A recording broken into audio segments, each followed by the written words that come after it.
Coronary artery disease by WilliamTEXHules, Human Anatomy, Stanbridge University, under Professor Ali Ariloli. We're going to cover disease, demographics, anatomy and physiology, symptoms, diagnosis, and treatment. Sometimes coronary artery disease is referred to as coronary heart disease or ischemic heart disease. Coronary artery disease is the most common type of heart disease in the United States, and it also results in a condition called arteriosclerosis and often leads to eventual blockage of coronary arteries. And coronary artery disease is caused by a plaque buildup in the wall of the arteries that supply blood to the heart, resulting in decrease of blood supply, particularly to the cerebrum and the lower extremities. This often develops with aging, hypertension, and diabetes. Additional risk factors include high blood pressure, high blood cholesterol, smoking, obesity, physical activity, diabetes, and stress. Coronary artery disease is the #1 killer in the United States, with greater than 500,000 people each year getting it. Several million Americans are affected every year, and nearly 2,600 Americans die from coronary vascular disease each day, which averages to 1 death every 33 seconds. Claims more lives every year than the next 5 leading causes of death combined, which are cancer, chronic lower respiratory disease, accidents, diabetes, influenza, and pneumonia. 60 million Americans have some form of coronary vascular disease, including high blood pressure, coronary artery disease, and coronary heart disease, congestive heart failure, or myocardial infarctions. Heart disease is the leading cause of death of people of most races and ethnic groups in the United States, including African Americans, Indians, Native Americans, Hispanic, white men, and women from the Pacific Islands and Asian. The anatomy of the cardiovascular system has 2 major components, consisting of the heart and the peripheral blood vessels. The heart takes blood in from the inferior vena cava, and the superior vena cava goes into the right atrium, where it flows through the tricuspid valve into the right ventricle. Then it goes into the pulmonary artery through the pulmonary valve to the lungs, comes back through the pulmonary vein into the left atrium, through the mitral valve, into the left ventricle, through the aortic valve, and into the aorta. This is a 4-chamber heart, and its 2/3 of the mass is on the left of the sternum. The apex is just above your diaphragm, and the base of the heart lies at the level of the second rib. Peripheral blood vessels is the transport system of the circulatory system. It delivers blood and oxygen to the body and transports waste away from cells for removal. The coronary arteries include the left coronary artery, the anterior descending artery, the circumflex artery, the right coronary artery, and the posterior descending arteries. These vessels originate in the aorta and supply the heart with blood flow.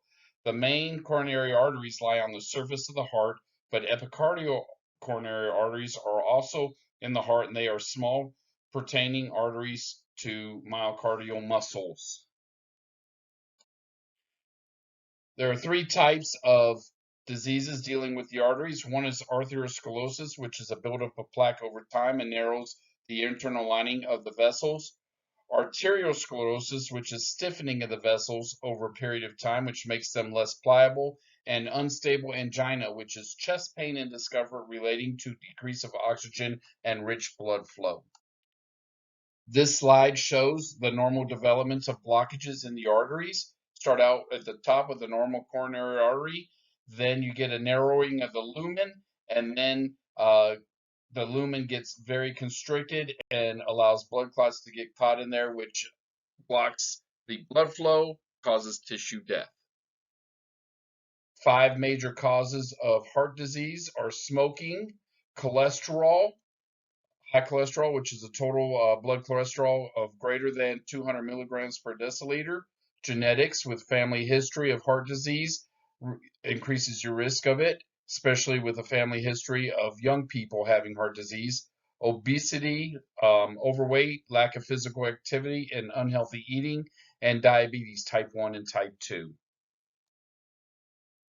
Symptoms of coronary artery disease are angina, which is chest pain and discomfort, dyspnea, shortness of breath, pain or discomfort in the arms and shoulders, weakness, lightheadedness, nausea or cold sweat, and syncope, which is fainting.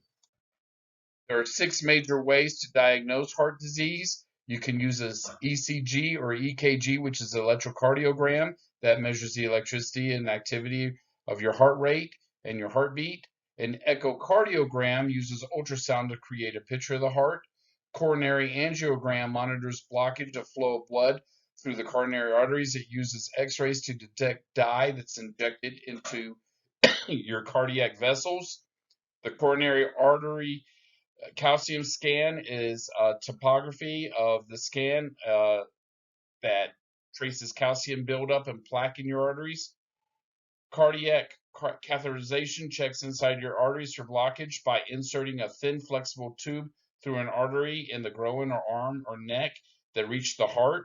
And finally, checks the x-rays, which looks at the internals of your thoracic region. Additional tests are blood tests to evaluate kidney and thyroid function, as well as check cholesterol levels in the presence of anemia. Chest x-rays can also show the size of your heart and whether there's fluid buildup around the heart and lungs. An echocardiogram, as we said before, shows a graphic outline of the heart's movement, and ejection fraction determines how well your heart is pumping with each beat. Treatments for coronary artery disease include the use of pharmaceuticals such as aspirin, beta blockers, antihyperlipidemics for cholesterol, diuretics to get rid of excess water, and nitroglycerin and other nitrates to boost your heart. Most effective treatment are lifestyle changes, which is eating healthier, lower sodium and fat diets, increasing your physical activity, reaching a healthy weight, and especially quitting smoking.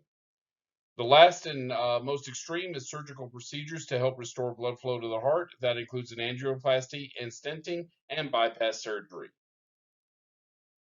Stenting and angioplasty consists of introducing a stent with a balloon through a catheter and to the area that's blocked of the artery.